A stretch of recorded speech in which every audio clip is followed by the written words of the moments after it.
พักเรื่องราวต่างๆก่อนมาเบิ่งเรื่องนี้นะเขาบอกเลยว่า คนในครอบครัวและกระทางโรงเรียนสอนน้องผู้นี้มาดีสุดนะออกมาได้ดีหลายนะและก็น้องน่าฮักสุดๆเลยมารยาทงามหลายเด้อนะค่อยขอจองเป็นลูกไพ่เลยนะสบายดีพ่อแม่พี่น้องที่อยู่ในลาวและอยู่ต่างประเทศและก็สบายดีพ่อแม่พี่น้องที่ดังฝั่งไทยเบิร์ดสุคนนะมีนะแม่ผู้หนึ่งเราโพสต์ลูกเราลงโลกโซเชียลนะซึ่งลูกละหนะก้อนจะไปโรงเรียนนะเราได้ไหว้ครูนะได้ไหว้คนในครอบครัวก้อนจะขึ้นรถนะ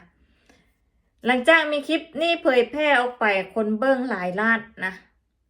และก็ที่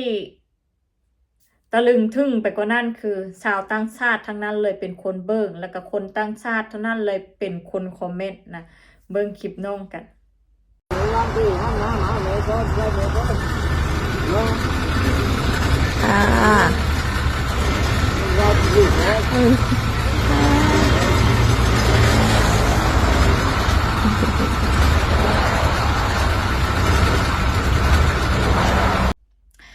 บอกเลยว่ามารยาทงามบ่มารยาทงามหลายๆสมคำที่ว่านะมารยาทงามดั้งไทยนะนะงามหลายดีงามล้ำหลายสุดๆเลยนะค่อยเห็นเนี่ยโรงเรียนต้องดีสุดๆนะคนครอบครัวเนี่ยถือว่าสอนมาน้องเพิ่นออกมาได้ดีสุดๆนะผสมประสานรวมกันน้องออกมาหน้าฮักสุดๆมารยาทงามสุดๆเด็กไทยในมารยาทเนี่ยงามสุดๆนะตัดภาพมาบ้านค่อยนะเขาเอาของกินให้ยกนิ้วกลางให้ซ้ำ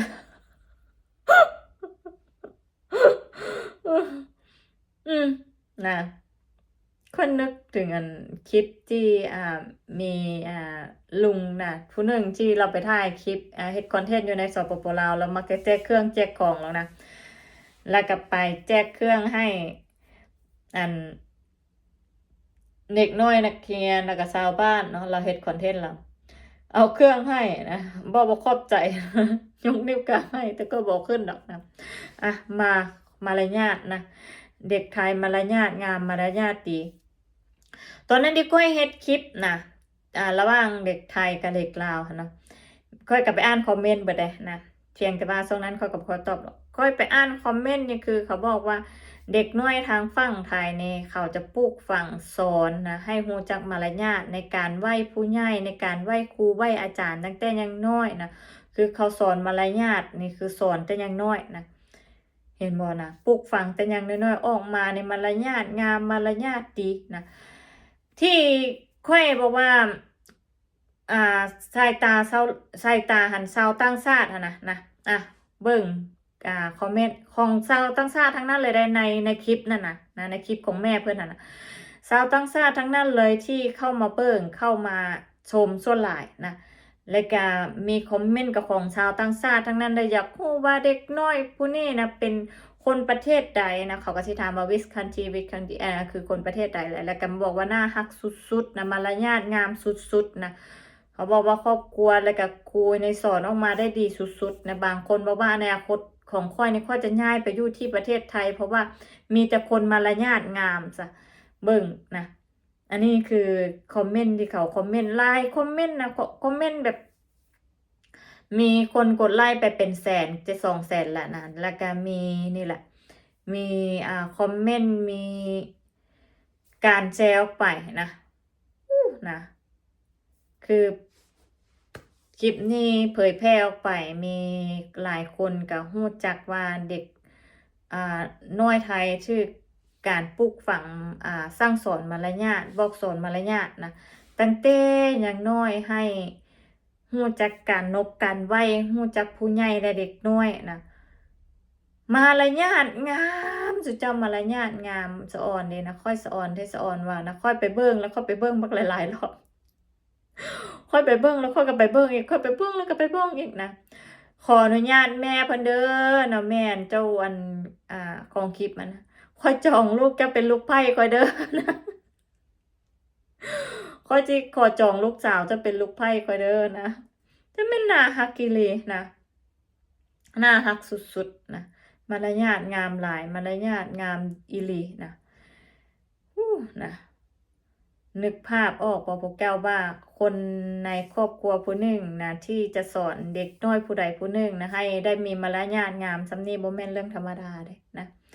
ถ้าเกิดบ่ปลูกฝังแต่อย่างน้อยนี่บอกเลยว่ามารยาทนี่บ่ได้งามสำนี้เด้นะเด็กน้อยทุกมื้อนี้น่ะส่วนหลายนะส่วนหลายที่ค่อยเห็นนั่นถ้าเกิดว่าครอบครัวบ่ได้ใส่ใจนะครอบครัวบ่ได้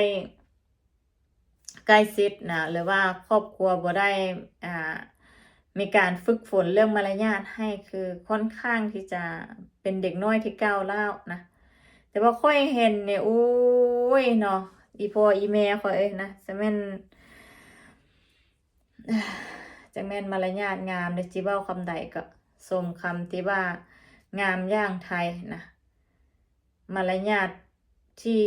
ปู่ย่าตายายบรรพบุรุษบอกสอนกันมาเนาะสืบทอดสืบต่อกันมานะ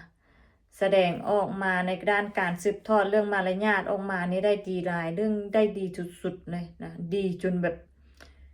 ค่อยแหละกับคนต่างชาติยังอึ้งทะลึงเลยนะหัวมื้อนึงค่อยเข้าไปเบิ่งเป็น10 รอบพุ่นได้ บ่ได้ตัวเลยค่อยเข้าไปเบิ่งนะค่อยสะอ่อนนะค่อยสะอ่อนว่าฮู้ความสะอ่อนว่ามารยาทงามสะอ่อนว่าน่าฮักนะ สะอ่อนอีหลีนะสะอ่อนจนบ่ฮู้ว่าบ่มีม่องติม่องไว้สะอ่อนมารยาทเด็กน้อยทางฝั่งไทยนะสะอ่อนสะอ่อนสะอ่อนจนบ่ฮู้ว่าสิว่าสะอ่อนเว้าสะอ่อนนี่บ่หยุดจักเทื่อแล้วค่อยนี่ก็หลายเนาะโอ้ สะอ่อนเด้นะน่าฮักเด้อเขาบอกแล้วมาน่าฮักแสดงออกมาน่าฮักสุดๆนะแสดงออกมาให้สังคมโลกเขาได้เห็นว่าเด็กน้อยไทยมารยาทงามมารยาทดีนะแล้วก็ผู้ใหญ่สอนออกมาได้ดีนะนี่ต้องชื่นชมทั้งครูนี่แหละคนในครอบครัวของน้องเพิ่นนะที่สอนลูกสอนหลานออกมาแบบได้ดีสุดๆที่สอนเด็กน้อยผู้นี้ออกมาแบบสู้สังคมนี่ถือว่ามีแต่คนย่องนะมีแต่คนชื่นชมไหนนะมีแต่คนชื่นชมมารยาทของน้องนะที่หลังจากที่แม่เพิ่นโพสต์ลงสู่โลกออนไลน์นะค่อยก็ยังชื่นชมนะและค่อยก็ชื่นชมที่พ่อแม่ของน้องเพิ่นหันสอนลูกออกมาได้ดีนะเว้าสอนเรื่องนี้นะเว้า10 เทื่อก็ยังฟังก็บ่เบื่อสำหรับค่อยเด้เพราะว่าเขาสอนลูกออกมาได้ดีนะสอนลูกออกมาได้น่าฮักสอนลูกออกมาให้สายตาชาวโลกเขาเบิ่งเขาเห็นว่าเด็กน้อยไทยมารยาทงามที่สุดที่สุดที่สุดนะในโลกเลยนะค่อยให้คำนี้เลยเนาะเพราะงามอีหลีน่าฮักอีหลีนะ